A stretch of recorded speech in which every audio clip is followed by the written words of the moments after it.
নমস্কাৰ Nourish মামাছ blog চেনেলটিলৈ সকলোকে স্বাগতম জনালোঁ। আপোনালোকে থাম্বনেইল দেখি গম পাইছে অলপ ব্যতিক্ৰমী ভিডিঅ'। নিশ্চয় অন্য ভিডিঅ'বোৰৰ দৰে এই ভিডিঅ'টো অকল আমাৰ মোৰ লগত জড়িত ফটো ভিডিঅ'সমূহে আপোনালোকে দেখিবলৈ পাব।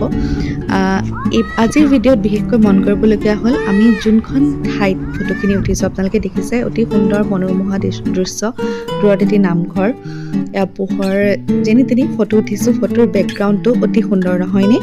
আমি আছোঁ গহপুৰৰ চন্দামাৰী স্থিত য়াছ'ছ নামৰ ৰেষ্টুৰেণ্ট বুলিয়ে কৈছোঁ এতিয়া ৰেষ্টুৰেণ্টখনত।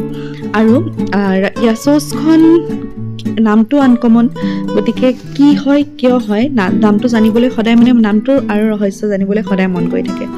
তো তেনেকুৱাত আমি এইবাৰ খুব কপাল ভাল আছিলে যে আমি লগ পালোঁ য়াছ'ছৰ যিজন অ'নাৰ বা যিজন স্বত্বাধিকাৰী তেখেত হৈছে যশৱন্ত মহন্ত, যি 18 শতিকাতে হোটেল মেনেজমেণ্টৰ দৰে এটা বৃত্তিলৈ আগবাঢ়ি গৈছিল, যি বৃত্তিক আজিও মানুহে কয় যে চাহ ভাত দিবলৈনো মানুহে পঢ়া শুনা কৰিব লাগে নে ইমান পইচা দি। তেখেতে তেতিয়াই এক ব্যতিক্ৰমী চিন্তা লৈ পেলাই হোটেল মেনেজমেণ্ট কৰিছিল আৰু তেখেতে নৰ্থ ইষ্টাৰ্ণ কাউন্সিলৰ পৰা হেনো মাহে 350কে তাৰ বাবে জলপানীও পাইছিলে, স্কলাৰশ্বিপ বুলি যাক কোৱা হয়, স্কলাৰশ্বিপো পাইছিলে। আৰু তেখেতে কৈছে যে সেই সময়ত ভাৰতবৰ্ষত হোটেল বিজনেছটো ঠন ধৰি উঠিব লৈছিলে, গতিকে হোটেল মেনেজমেণ্টক খুব গুৰুত্ব দিয়া হৈছিল। অষ্ট্ৰেলিয়া, ইংলেণ্ড, আমেৰিকা আদিৰ পৰা বিভিন্ন হাইফাই চেফ আহি তেওঁলোকক শিক্ষাটো দিছিলে। আৰু আজি তেওঁ সেই ব্যতিক্ৰমী ষ্টেপ সেই মুহূৰ্তত লোৱাৰ বাবে আজি অষ্ট্ৰেলিয়া, ছুইজাৰলেণ্ড আদি দেশত তেওঁৰ ৰেষ্টুৰেণ্টৰ চেইন আছে। তেওঁ আপোনালোকে দেখিছে এইজনেই হৈছে যশৱন্ত মহন্ত। আৰু এইবাৰ আমাৰ পূজাত খুব ভাল লাগিলে যে আমি তেখেতক সাক্ষাৎ লগ পালোঁ।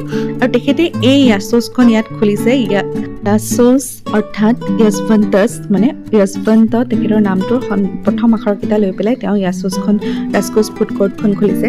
আৰু তেখেতে কোৱা মতে এইখন কোনো বেয়া ৰেষ্টুৰেণ্ট বা ধাবা আকৃতিৰ নহয়, এইটো এটা ৱেষ্টাৰ্ণ কনচেপ্ট যে ৰেষ্ট হাউচ বুলি কোৱা হয়, যে কেতিয়াবা আমি দূৰণিবতীয়া যাত্ৰা কৰি যাতে অকণমান সময় জিৰাব পাৰোঁ, তেনেকৈ কনচেপ্ট এটাৰে তেওঁ এখন গঢ় দিব বিচাৰিছে। সেইকাৰণে সুন্দৰ নামঘৰ ভাগ আপোনালোকে দেখিলে। আৰু চাৰিওফালে তেওঁ বিভিন্ন খেতি বাতিও কৰিছে যাতে সকলো আহি পেলাই এটা মানসিকভাৱে অকণমান ৰিফ্ৰেছ হ'ব পাৰে। আৰু চাফ চিকুণতাৰ প্ৰতিও ইয়াত যথেষ্ট লক্ষ্য ৰখা হৈছে। যিদৰে খাদ্য সুন্দৰ সেইদৰে জেগাখিনি অতি চাফ চিকুণ। আৰু ব্যক্তিগৰাকীৰ বিষয়েতো মই ক'বলৈ ভাষা নাই, ইমান এটা উচ্চ স্থান পায়ো অতি সহজ সৰল জীৱন।